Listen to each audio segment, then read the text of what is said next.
refer to general findings and then pakitanggal na lang po yung word na lot dun sa kind of land.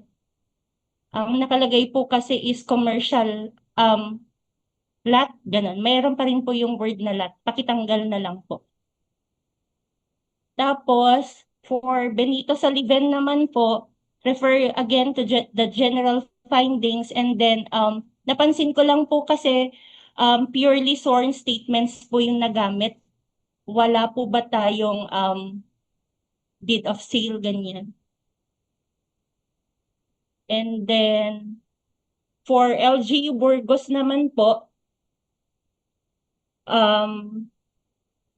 upon review of the supporting documents attached to SNV Form 2, it was observed that some of the recorded sales amounts contains apparent alterations, erasures, or overwriting, raising concerns regarding the authenticity and reliability of the data. Ito po is doon sa supporting documents.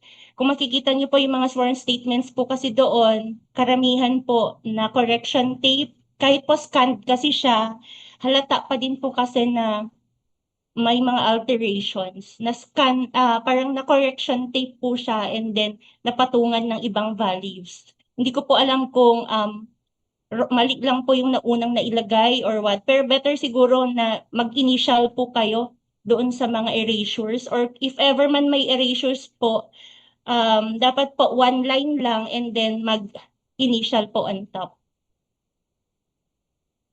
And then for Dinapige, some data declared March defense of the data or the vendor.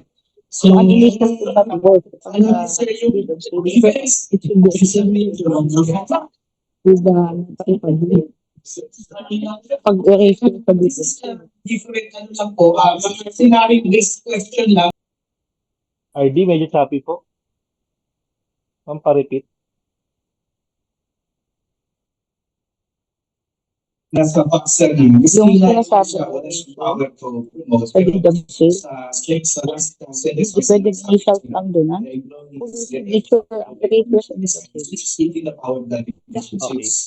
Sabi po ni RD for DOL that are not notarized, hindi po constitutional lang ang magaganap doon because these are public instruments ka po naman. So, hindi pwedeng kayo mismo ang mag-initial. No? Should be the notary public as well. For mga DOS. Think yun po yung message ni RD sa atin. Okay? The March? We proceed at the March to SMB form number 3. Tama? Para hindi ka makat. Pero yung na-specify ko lang po na Burgos, pero meron pa pong ibang mga LGU na may mga correction din po. Hindi ko na lang din nailagay. Paki-double check na lang po province, yung mga ibang LGUs na may mga alterations. Tama. Assignment na po ng province yun. No, to counter-check yung veracity din ng submitted documents. Kasi ito yung maghihiwalay na ng function ni municipality at saka ni province TWG in the development of SMB. Okay? So, Ate March, what is your pleasure? You will continue sa SMB form number 3? Or para diretso ka? I think mas okay. Sige po. Yes, sir. Okay. We proceed. Number 3, sige Ate March, your introduction. So, for SMV Form 3 naman po, tulad nga po na nasabi kanina, dapat po, kung ano po yung nasa SMV Form 2, yun lang po dapat din yung nasa SMV Form 3. Pero as general findings nga po, may mga data na nasa SMV Form 3 na wala po sa SMV Form 2. So, sabi, certain unit values reflected in SMV Form 3 have no corresponding supporting entries in SMV Form 2. Since SMV Form 3 is intended to present the tabulated unit sales values derived from the sales data gathered in SMV Form 2, it should be arranged from lowest to highest. and rounded off to the nearest hundreds. Oh.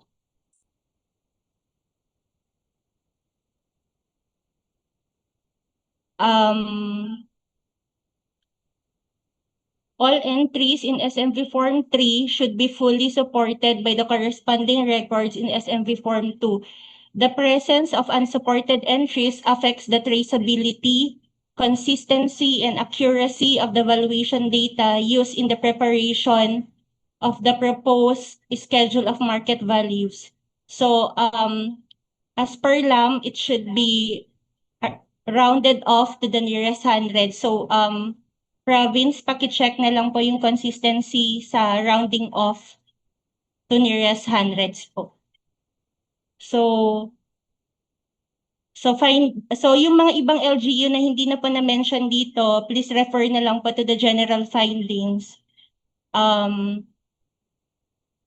For Benito Soliven, paki-arrange po yung data according to year of transaction. Ang nangyari po ata kasi kay Benito Soliven is hindi po siya arranged. Parang merong 2023 sa gitna, may 2024 sa unahan, parang ganun po. Paki-arrange na lang po. Same with Delphine Albano. And then for Dinapige, same din naman po. Consistency lang po in the rounding off to the nearest hundreds.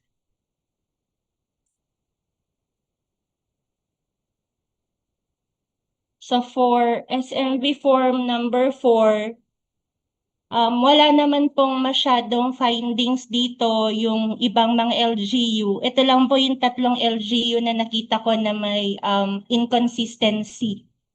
For example po, kay LGU Alicia, yung C4 po niya na 1.5, nung tinignan ko po yung Excel file na ginamit niyo for the VPR COD, hindi pa naka-include yung 1.5, hanggang C3 lang po yung nagamit niyo for the VPR. And then for Kabatuan, ang ginamit po niyo is doon sa VPR is 1,000. Pero yung naka-declare po na R3 nyo is it should be 1,1. And then for Dinapige naman po, kindly revisit na lang po yung computation nyo kasi yung from 3rd class to 4th class to 5th class, parang ang difference lang po niya is 100 pesos.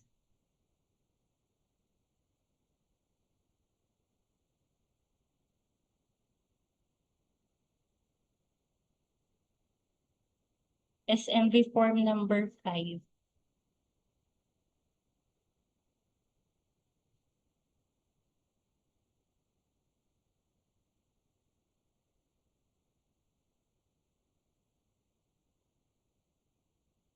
Combine na. Kinambine na. 5N and VM yan din. Merge.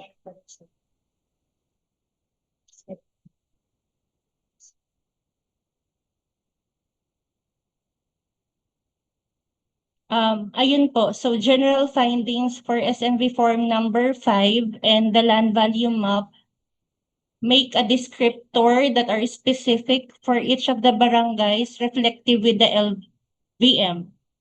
It should be understandable and usable by other users of the SMV. Ito yung laging sinasabi ni Sir Raymond pag nagdi-discuss po siya na kapag, for example, sa road na to, 5,000, tumawid lang siya, naging 1,000 na. Parang ganun. Tama po ba, Sir Raymond? Yeah, may findings tayong ganun. Pero sa general findings of the LGUs, since nahirapan tayong mag-check ng SMV form number 5 nila, gawa ng lahat na lang ay along provincial road / municipal road or along national road / provincial road, all lots along municipal road / barangay road. Lahat naman yun, tinag nila as provincial road. Lahat tag as municipal road. Lahat ay nakatag as barangay road. So, hindi natin alam ang reference natin. So, make it a point that yung all lots, merong point of reference. Pag available ang street, let's make a point na mag-start tayo. Kasi yung ibang LGU naman, nailagay naman, naka-reflect naman yung streets nila. Okay? Pero basically, parang common for the 34 LGUs na lahat, parang generic, all lots along provincial road. So, anong reference natin? Going toward siya, no? Na point. Okay. Para may basis din tayo kung ano yung magiging kwan natin. Paano natin din yan lalagyan ng explanation in case na kailangan ng explanation kung tayo yung mag-endorse sa itaas. Okay? Sige, Ate Marcy. Raymond, Yes, ma'am. kapag municipal road yan o provincial road, meron yung pangalan. May resolution yan to name everything. Either by the province or provincial road or by the municipality. So, I believe that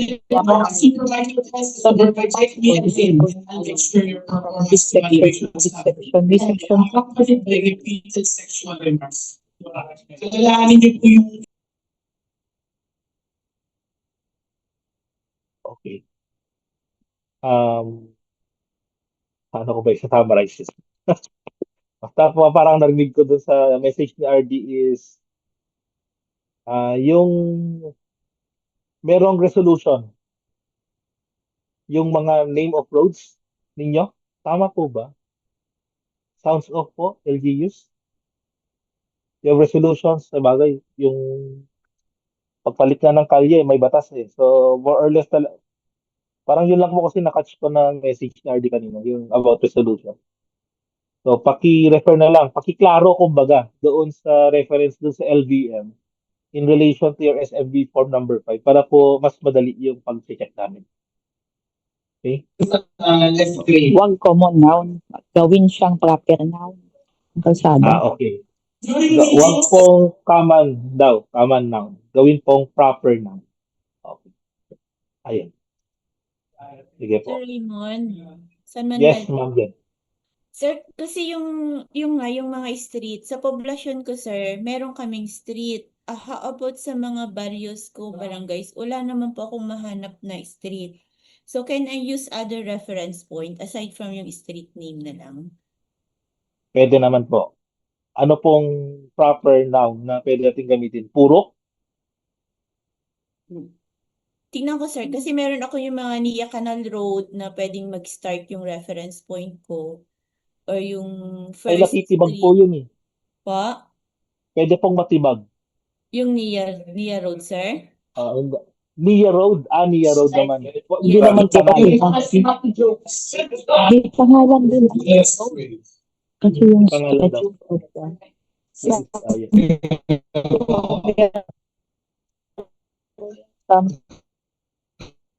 Yes, ma'am. Tama.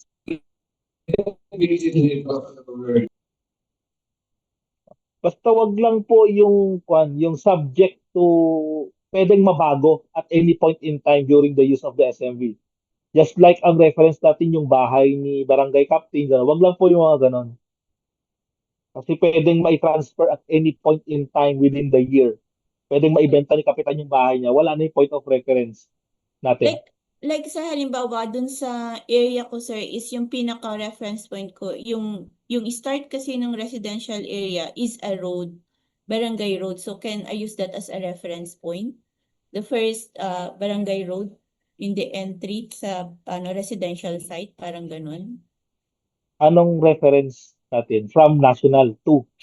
From agricultural zone, sir.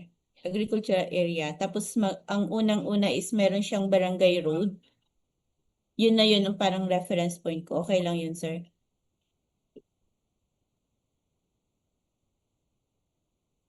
Masyadong general, I think. Mga inner barangays ko kasi parang ganun ang description eh. Like agricultural zone siya, puro agricultural. And then biglang sa gitna, magi-start yung residential, kumpol lang siya. Parang ganun, sir. Pero ang pinaka-start niya, may road siya talaga doon. Parang yun yung separator from agricultural to residential site. Pero going Barangay road ba yan? Parang pumasok yun. Baka farm to market road yan. Dito ba daw farm to market road yan, Ma'am Jen? Hindi naman sir, mga barrio road na yun, papasok na po sa mga residential area ng barrio road na. Residential side. Naka-connect yung road na yun, ma'am, sa provincial road or sa municipal road? Meron siyang connected sa provincial, meron ding barrio road sir yung iba, ang connection. Barrio road sa municipal to city fund. Okay. So ang point of reference is from municipal road then. Going to barrio road or barangay roads. At least may point of reference na, ma'am. Yes sir. From municipal road. Like last question sir, like from point of references ko is from municipal road, can I also indicate some like kilometers, how many kilometers from that point papunta dun sa start nung residential site ko, parang ganun. Yan yung sinasabi ko na gestures and buying pieces. Or people need barrio road section 001 to section like that. Meron yan. Wala pa ako nakitang ganun, Ma'am Jen, na descriptor. I-try natin siguro, pero di ko mas sure na joke lang. Pero kung ako po, sarili kong opinion, hindi na sana. Kasi kayo po mismo kasi, when you value the property, alam nyo na siya mismo eh. Alam nyo na siya mismo. And then, nasa miscellaneous provision na rin kasi yung mga adjustment factor na yun eh. Di ba po? Yung type of road and then percentage of adjustment. Yes sir. Maalala nyo po, doon sa may agricultural part, Yes ang sir. ating miscellaneous provision. So, more or less, paglalagyan pa natin yun, hindi urban, kasi hindi na namin nagamit ng urban. Tapos, RCI po yung nire-refer natin na values. Baka po contradictory na siya kung i-apply natin yung values. So, it might give confusion lalo sa user ng ating SM. Raymond, Tingin ko po. Yes, ma'am. pwede assign numeric number na lang to the barrio roads. Yes, ma'am. Pag wala Sabi pang ko nga, ma'am. pangalan. Barrio Sabi road ko nga, ma'am. 1, barrio, and then i-explain nila na doon sa map, makita naman sa map kung saan si barrio road 1, di ba? Yes, ma'am. Opo. Barrio road 2, meron nga, ma'am, para puro- may pangalan lang. Yes po. Yung ma'am sabi ko, suggestion ko kanina, kung pwede, purok. Kasi yung barrio road, baka purok 4 na yon kasi ilalim. Yung pinakabungad, purok 1, mga ganun po. At least yun, at least yun established kahit masira yung Oo. masira yung semento po, at least alam natin kung saan ang galing. Kasi yung mismo pong nangongolekta ng abuloy na mga nagtatrabaho sa kapilya, alam po kung saan ang galing ng zone. Kasi ganun po sa baryo namin. Alam lang kung saan extent na may namatay sa zone 2. Yung zone 2 lang yung kukolektahan. Lang ganun po. Di ba po may ganun? Ewan ko po kung uso rin yan sa inyo kasi sa amin meron pong ganun. Example lang naman po, ha? Si Assessor, Yun po. tanungin mo if pwede yung ganyan sa kaya area. Yes, ma'am. O kaya may suggestion po yung kasi, ayun nga po, sabi ni RD, we can designate a barrio lot number or barrio road number. Pwede naman po yan. Kasi may gumawa na po sa isang munisipyo na ganyan. Inalaw naman po. And then reflected po siya sa LBA. Or we can use reference po sa purok. Kasi yung purok established naman din yan. Basta wag lang po yung pwedeng matibag at any point in time na hindi established. Tulad ng pangalan ng may-ari ng bahay or kung ano man. Ayun. Yes sir, noted sir. Thank you so much sir. Thank you very much. Sige po. Sige po.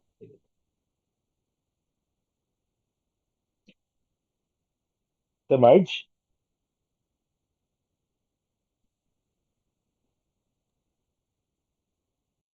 Ayun po, for LGU Alicia, description should be in reference with the road. Kasi kay LGU Alicia, yung SMV form number 5 po kasi niya is that ang ginamit niya kasing descriptor is, example po, Barangay Sentro 2, residential.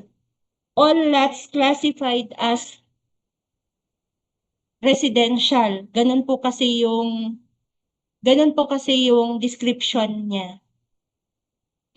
So, dapat po ilagay yung particular name of the road. So, kung walang name yung road, yun po, yung na-discuss po kanina ni RD tsaka ni Sir Raymond.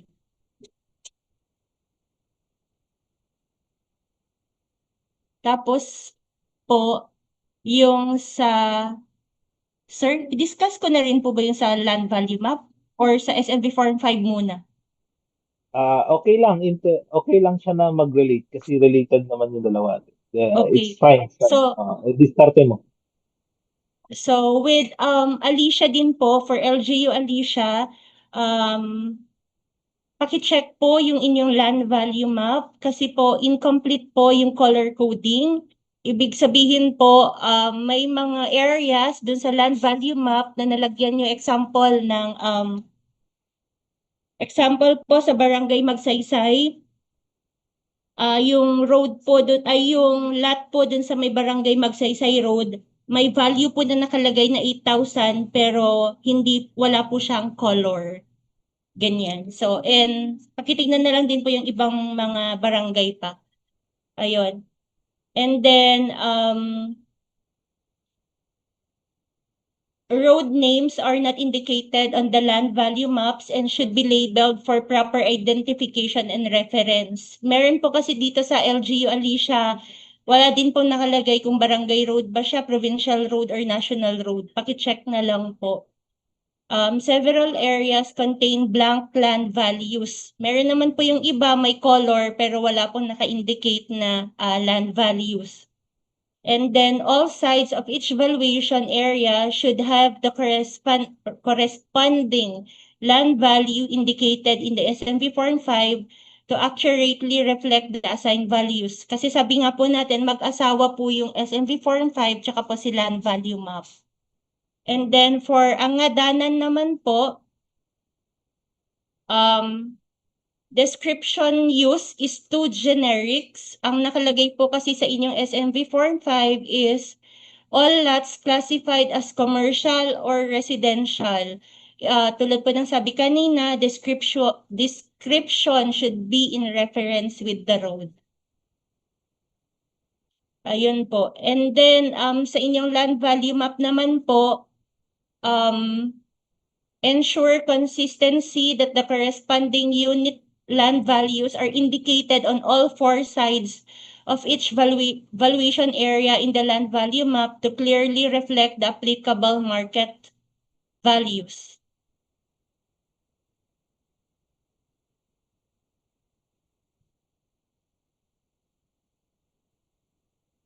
Ayun po. For Benito Saliven, paki-check na lang din po consistency kasi po yung example po, ang nakalagay po sa inyong SMV Form 5 ay District 2 na Roman numeral. Pero ang nasa inyong land value map po, as indicated, name of barangay is District number 2 naman po siya. So, maging consistent lang po sana tayo doon sa name of barangay na naka-indicate sa Form 5 tsaka po sa land value map. And then,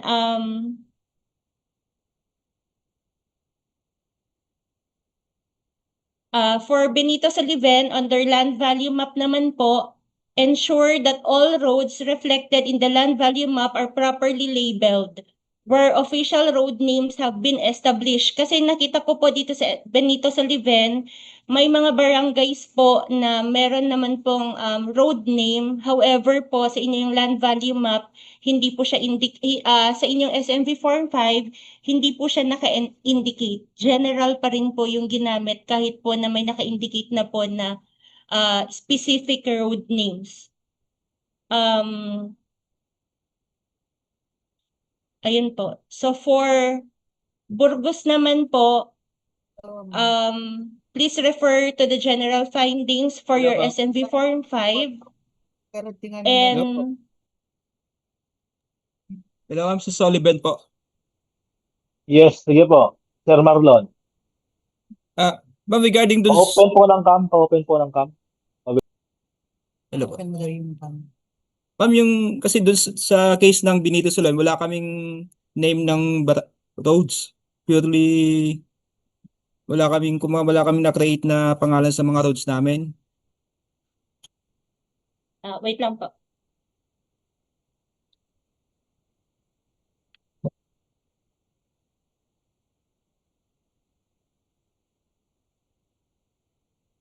Kung ba naman pero kayo ba?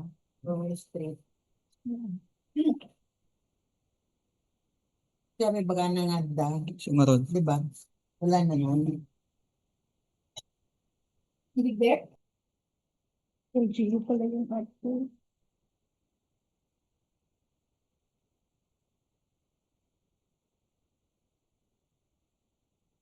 Terrain 1, di bang LGU ata yun?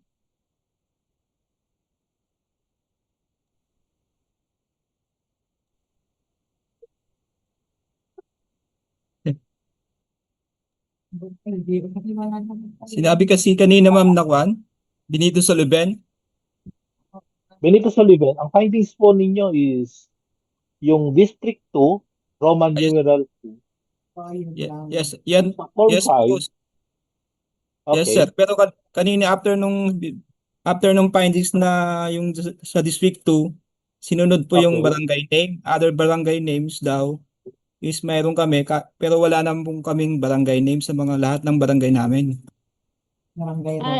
No, sir. I mean, yung kanina po kasi, sir, yung sinabi ko sa land value map is general findings po yun, sir, na may mga LGUs po kasi na ang nakalagay pa rin na description is all lots along National Road, ganun po. Pero dun po sa land value map is merong mga may mga specific road names na po siya. So, kung hindi po applicable sa inyo sa Benito Sullivan, so, excluded, parang ganun. General Ito po- findings po siya, sir, for land value Ito map. po yung findings ninyo sa Land Value Map Benito Sullivan. Provide specific road names. So, alam ninyo within your municipality if that road is tagged as national, as provincial, as municipal, or as a barangay road. Di po ba? Yes, sir. Okay, now with reference now with the national, provincial, municipal, and barangay road, let's make it more appropriate and specific as our point of reference sana. Kasi meron kayong mga inner barangays pa within the municipality. Di ba, paloob na po ang Benito. At meron Yes. pa kayong paloob na barangay. So magkaroon tayo ng point of reference para po alam natin gamitin yung ating land value map. Kasi po, hindi lang tayo yung gagamit ng ating SMV. So alam basahin kahit sino yung maghawak ng ating SMV. Okay na po, Yes. Sir Marlon? Yun Yes, lang sir. po yun, sir. Yung katulad Yes, sir. po kanina, kamukha nung tanong ng San Manuel, pwede kang mag-designate ng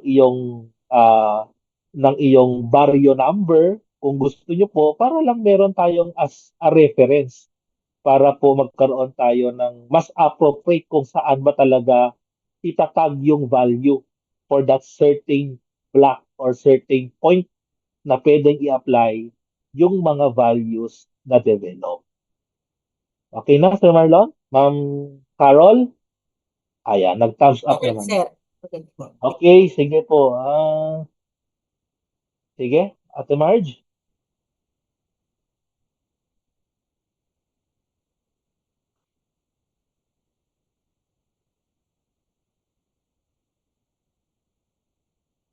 Ate Marge, Form 5 ka pala muna. Nasa ilalim pala yung LVM. Sorry. So, mag-focus po muna ako sa SMV Form 5 para hindi po Oh. siya Sorry. Ayun po. So, nasan na ako, sir? Burgos na po ba? Andiyan ka man din sa office. Yes po. Yes, Burgos. Ma'am, ano po yun, ma'am? RD? Ate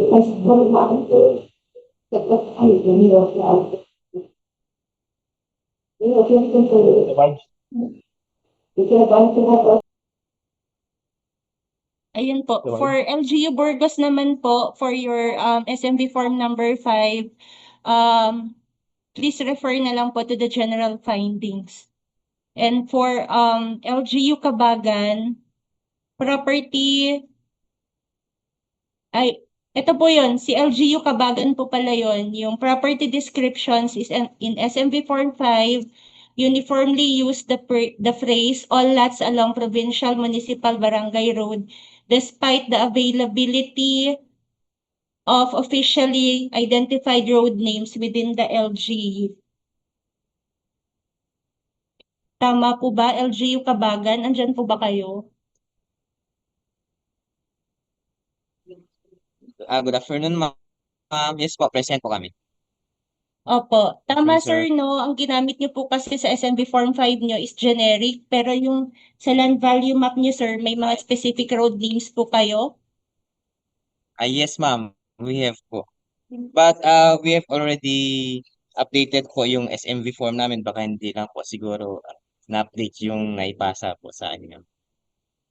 Ang nag-refer po kasi kami dun po sa naisubmit sa amin na hard copies dito sa regional office. So kung na-update niyo na po, very good. Yes, ma'am. Ayusin na lang po namin. I-refine na lang po namin yung mga findings. Okay po, Based sa thank findings you. po. Thank you, ma'am. For LGU Kabatuan, your SMV Form 5 should reflect road names as presented in the LVM. So, same din po sa kay Kabagan. May naka-indicate po na specific road name sa LVM, pero sa SMV Form 5, generic po yung description. For LGU Cordon,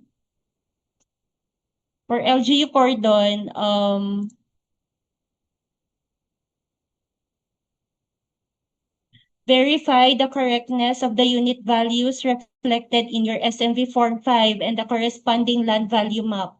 It was observed that a discrepancy exists wherein the unit value is indicated as 8,000 in your SMV Form 5, but in your land value map, 8,500 po yung naka-reflect. Dapat po, kung ano po yung nasa SMV Form 5, yun din po yung nasa inyong land value map. And then review the property descriptions is in SMV Form 5 to ensure conformity with the corresponding land value map. It was noted that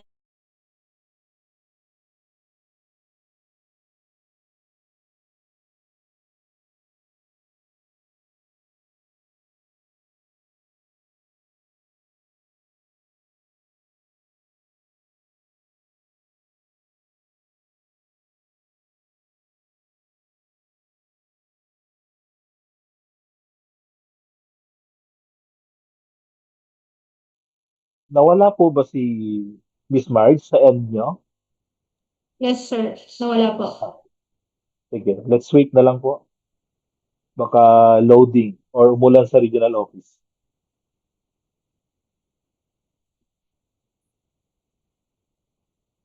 Ayun, na-disconnect. Ayun. Sorry po na disconnect po ako.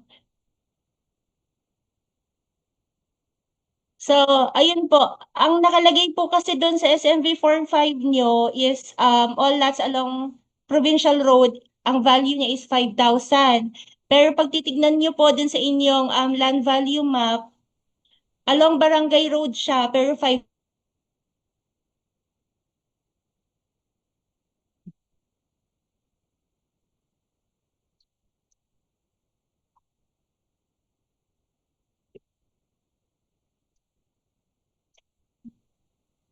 Ate, meron pa ako. Also, noted use of the word first block. Better to use street name as reference. Check nyo na lang po yung inyong SMV Form 5 for LGU, ano na to? Cordon. LGU Cordon. Cordon. Tama po, LGU Cordon. Andyan po ba kayo? Ma'am Amelia.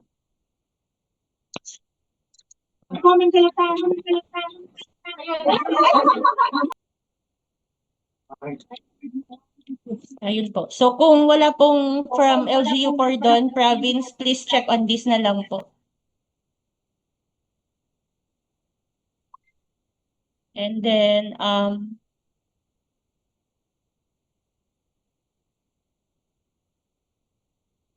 thank you, Sir Joel. For Dinapigin naman po, review the property descriptions in the SMV Form 5 to ensure full conformity with the land value map. So ito po, general findings din po ito. Dapat po mag-asawa po dapat, nag-uusap po dapat ang inyong SMV Form 5 at ang inyong land value map. And then, we go to land value map, Sir Raymond. Yes.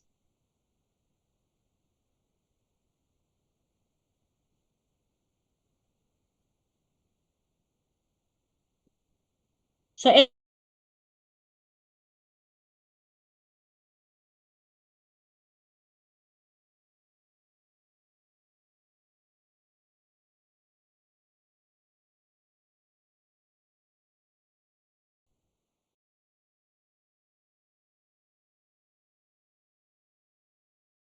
natin.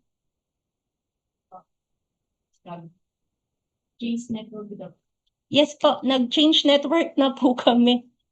Medyo nadamay kami sa pagkawala ng signal mo, Sir Raymond.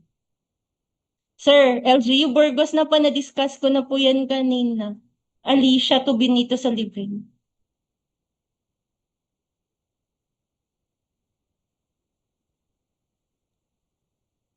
So Excuse po, Aurora po. Pwedeng tingnan ko po ulit yung ano po, yung sa Aurora po. ng land value map, sir. Pasadahan mo na lang ulit lahat. Ate Marge, repeat na lang ulit from Alicia para ma-run through ulit. Ayun po. So,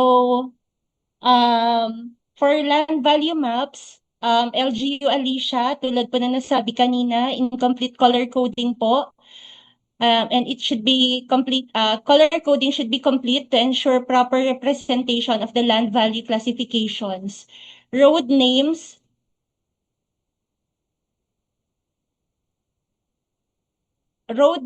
are not indicated on the land value map and should be labeled for proper identification and reference. Several areas contain black land values, and all sides of its valuation area should have the corresponding land value indicated in the SMV Form 5 to accurately reflect the assigned value. So, ang ibig lang po sabihin nito is that, tulad na nasabi kanina, may mga areas po kasi sa land value map ng LGU Alicia na may color pero walang value. Meron din naman po yung may value pero walang color. Ganyan. And then, dapat po all sides, meron pong values indicated. And then, ayun. So, for Angadanan, ensure consistency that the corresponding unit land values are indicated on all four sides of its valuation area in the land value map. So, ito kasi is meron yung mga barangays na kompleto siya, four sides siya. Yung ibang barangays po is hindi. So, consistency lang po. This is applicable po to all LGUs. And then, for LGU Aurora, ensure that all roads reflected in the land value map are properly labeled. Where official road names have been established, the specific road names should be indicated. In the absence of officially established road names, the appropriate road classification should be used to facilitate accurate property identification and ensure consistency with SMV Form 5. So, kay LGU Aurora, okay na po? Yes, ma'am, okay na po. Okay po. So, Benito Soliven, discuss na po din ito kanina. So, go na po tayo kay Burgos.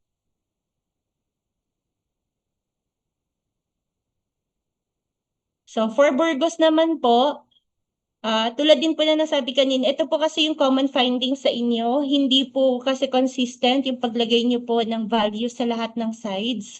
Consistency lang po. And then,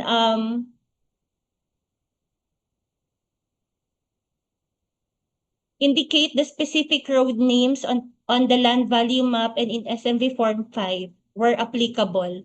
And then, verify, for LGU Burgos po ito, verify that the unit market values assigned to inner lots and lots along barangay roads are correctly applied in both the land value maps and SMV Form 5. It was noted that properties identified as inner lots were assigned the unit value applicable to lots along barangay roads. So, ibig sabihin po, yung nandun po sa descriptor nyo, sa SMV Form 5, na lots along all inner lots. Pero, ang values na nakalagay po is yung value for barangay road. Any question po, LGU Burgos?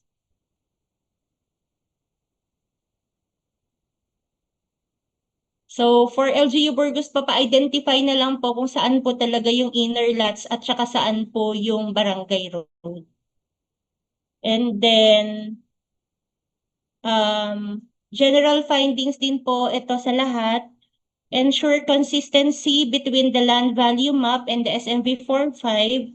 Unit market value reflected in the LVM was not included in the SMV Form 5. May mga values po kasi kayo na nakalagay sa inyong LVM pero wala po siya sa SMV Form 5. Please check on this na lang po.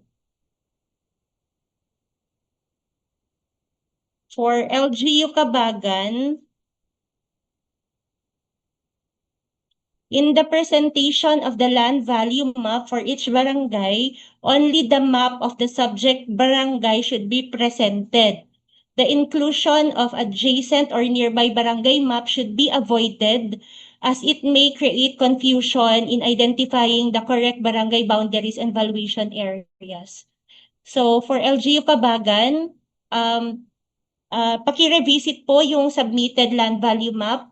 Dapat po kung ano lang po yung mapa ni barangay. Yun lang po. Ang sa inyo po kasi is naka-blur yung nearby barangays, yung mga land value map ng nearby barangays. Noted po, ma'am. Okay po. And then for Kabatuan, ensure that unit market values, at ito rin po yung kanina, dapat 4 sides po. Blank area should be reviewed and completed. Please check on Barangay San Andres. And then, remove unnecessary unit values indicated within agricultural areas where they are not applicable. Check nyo po yung Barangay Luzon. And then, indicate the specific road name or appropriate road classification in the land value map instead of using the generic label na road. Road lang po kasi yung nakalagay. Hindi pa nakalagay kung barangay road siya. Ganyan. LG Kabatuan. Mars, excuse me. San Manuel din po ulit. For clarification lang po about dito sa yung pag-indicate po nung value for all sides. Like kung isang block po yung buong binavalue ko, yung 4 sides of the block po yung ini-indicate dito, ma'am, yung tinutukoy niya po. Hindi yung per lot, ay yes.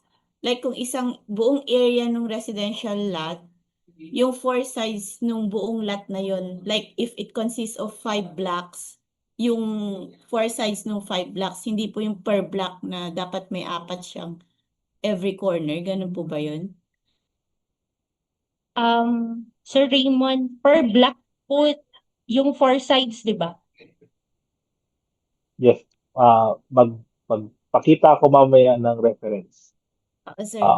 Ang challenge kasi Para mas namin, malinaw. sir, if per block po, hindi po kasya yung yung data na isusulat dun sa 4 corners of the block. Medyo maliliit na po yung block namin kasi. Doon na naman, papasok na naman tayo doon sa question na ang LVM ba prepared based on actual use or predominant use of the area? Predominant. Yun nga sir, ang for Kasi kina-clarify ko po maliliit talaga yung cut kung parcelyari eh. Yung iba kasi parcelyari pa eh. oo. Naka-parcel, naka-overlay. Talagang maliliit. Kaya nga po mamaya, magpapakita ako ng isang model land value map wherein ang isang barangay, nagpakita siya up to the last class within that barangay. Paano niya present based on Sige. predominant use of the area, based on a mass appraisal concept. Yes sir. A Please little do po. sir. Thank you so much po. Okay, sige po.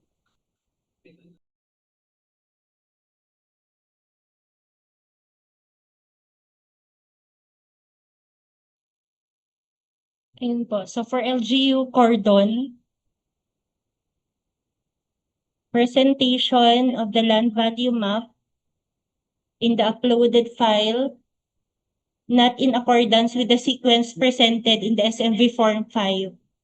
Uploaded file not in conformity with the submitted hard copy.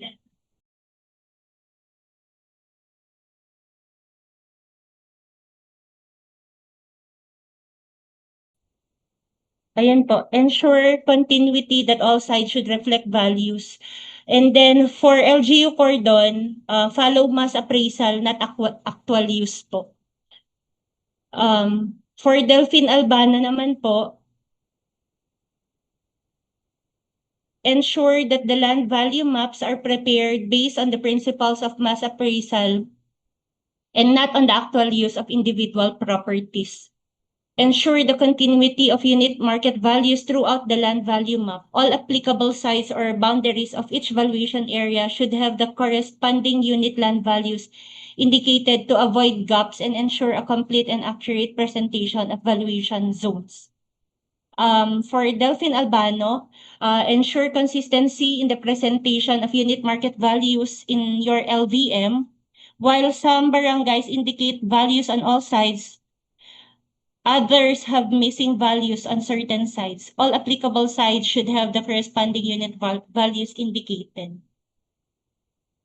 And for LGU Dinapige, the last LGU, for barangays with extensive agricultural areas that affect the readability of other land classification, prepare an additional land value map with an enlarged or zoom-in view of the built-up or developed areas to clearly show the applicable valuation zones.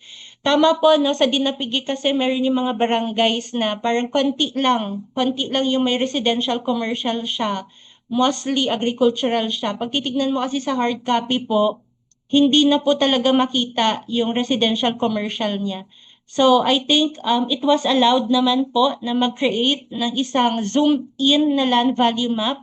So kung for example, si barangay na yon is ganun yung scenario, magiging dalawa yung land value map ng barangay na yon. Yung isa po is naka-zoom in yung area kung saan may residential and commercial. And then for LGU Dinapige, verify the classification and labeling of roads in the land value map. It was noted that a continuous road is identified as municipal road on one section as a barangay road on another. Dito kasi kay Dinapige, may nakita po kami na itong iisang road lang po siya na tuloy-tuloy. Pero dito pa sa left side niya, ang nakalagay municipal road. Pero dito po sa may dito niya banda, naging barangay road siya. Continuous naman po yung presentation niya doon sa inyong land value map. For clarification lang po kung anong klaseng road po talaga siya. Barangay po ba? Or municipal? Ganun. That would be all po for Alicia to Dinapig. Thank you.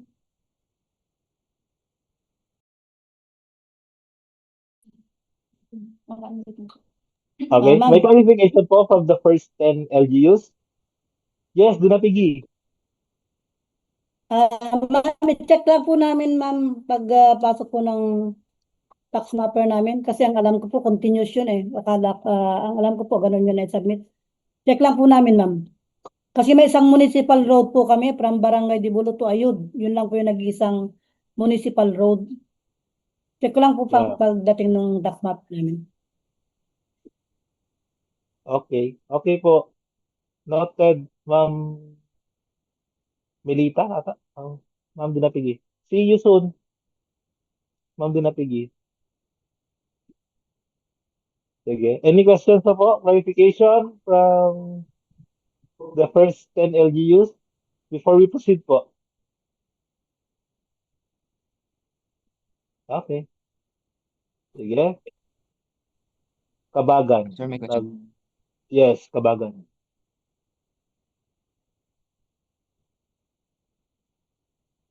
Kabagan? Ano yung question? Naka-mute Ah, ka na, sir.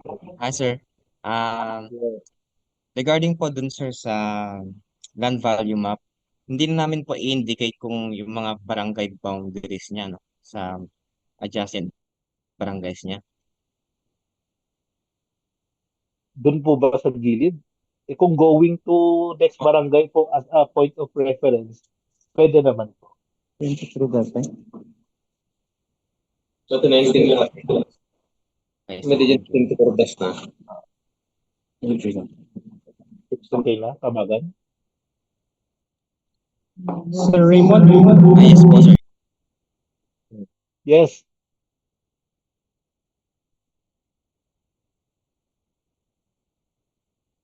Raymond, clarification lang. Regarding dun sa, for example, isang barangay, isa lang naman yung value as residential. Kunwari, R1 lang siya o R2 lang siya. So maglalagay pa ba sila ng reference point kahit ganun? For example, lalagay pa rin nila ng reference point from road to road, ganun, kahit isa na lang yung value niya. So, ibig sabihin yung isang barangay, eh, 4 lang din ang road niya. 4 na sides lang ang road. Tama? Ipagpalagay natin ganun, sir, 4 na sides, pero isang value as in isang value lang, value lang siya residential, classified as residential R3, ganun. Yes. Definitely. So ilalagay pa rin yung from point to point, ganito yung value niya from point to point, lalagay din, sir. Tama? Yes. Definitely, ganun siya. Okay. Thank you, sir.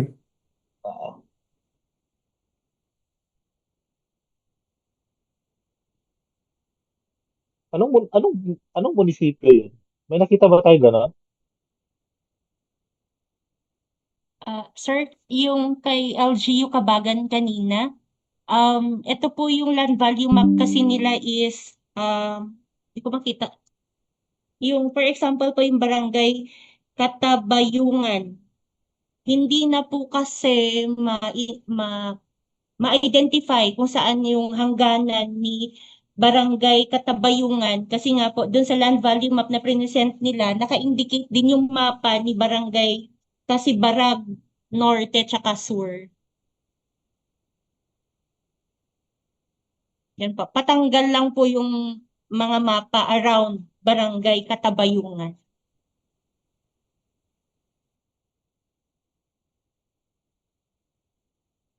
Sige. Sige. Okay. Sige po. Okay na. Proceed tayo kay Ma'am Nong. Ma'am Eleanor. May tanong ba ba? Cordon. May Good tanong? afternoon po. Ano Yes, po? ma'am. Yes, ma'am. Na-check po namin, sir, yung nabanggit ni ma'am.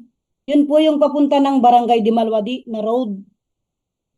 Yung papunta po sa pinakadulo pong barangay yun. Yun po yung isolated na barangay. Unprogressive po na barangay. Yun po talaga, sir, hindi namin isinama sa barangay, sa municipal road, ma'am. Kasi pakanan na siya. Barangay road pa rin po yun. Wala pa pong municipal road doon. Yung isang barangay po, yung Dimalwadi. Pababa So, ibang po kasi yung barangay yun. kalsada sa ilog. Ayun po, opo. So, ibang barangay po yun. Barangay Dimalwadi po, Barangay Dimalwadi. Okay. Kasi So, bababa end po of yun sa municipal ilog. road. Bababa po yun sa ilog. Nakapan po yun sa barangay. Barangay road ba lang po. Okay. Sige po. So, ilagay nyo po doon sa inyong SMV form number 5. Yung end of municipal road. Naka-reflect po siya doon kasi yung Malwadi po na kamilis class, siya po yung naka-classified as Five and six. R5 and 6 po. Nakareflect Kasi po sa'yo yun. naka-isolate po talaga siya. Okay. Kasi siya po yung may R5 saka R6. Okay.